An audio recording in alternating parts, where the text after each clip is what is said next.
Hello friends, and not yet friends. Welcome back to Mary's Test Kitchen, where I'm digging out the best recipes from the blog and making sure they get a dedicated tutorial video like this vegan cheese whiz. The flavor's just like Cheez Whiz, but bolder, like a stronger, grown-up version. So with that little hit of nostalgia, it's my favorite vegan cheese sauce and maybe it'll be yours too. Start with a creamy base. I'm going to show you the cashew version because it's the best, but they can be pricey and sunflower seeds are so inexpensive but really almost as good that I often do that instead. Other nuts and seeds can work, but they'll alter the taste and perhaps the texture. Of course, this is your vegan cheese whiz and there are no rules. Even tofu works, but make sure to go over to the blog post linked in the description for those details.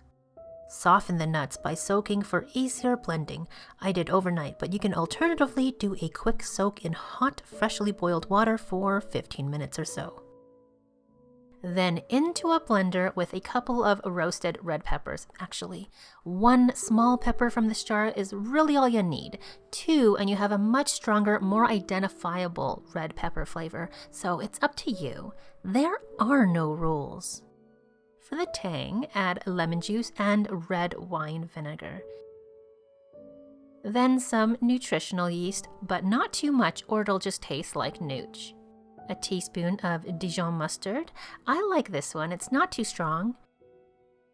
1 small clove of garlic, white pepper, and maple syrup. Unexpected, weird, probably, but hey, just go with it. Then a couple tablespoons of melted butter-flavored coconut oil. This makes a huge difference to the flavor. If you can't get this one, Earth Balance Buttery Spread will also work.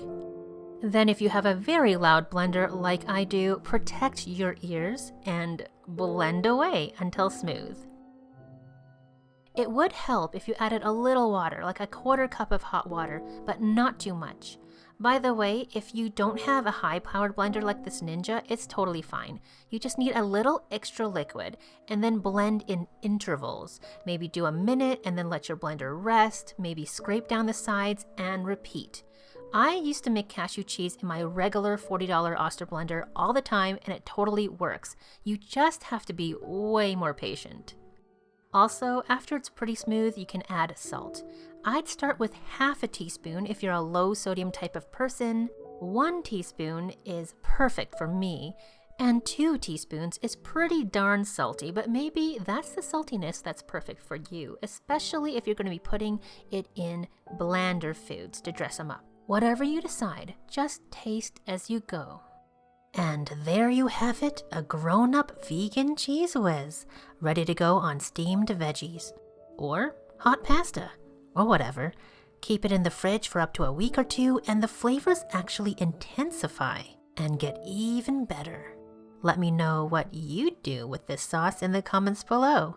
Also, even though all the ingredients are pantry staples for me, I know everyone's cupboards look different, especially right now, and you might not have all the choices in the grocery stores that you usually do, so if you have any questions about substitutions, please feel free to ask. I'll do my very best to answer. Thank you so much for watching to the end. Please give this video a thumbs up if you liked it and subscribe for more easy vegan recipes. Stay safe everyone, we're all in this together. Bye for now.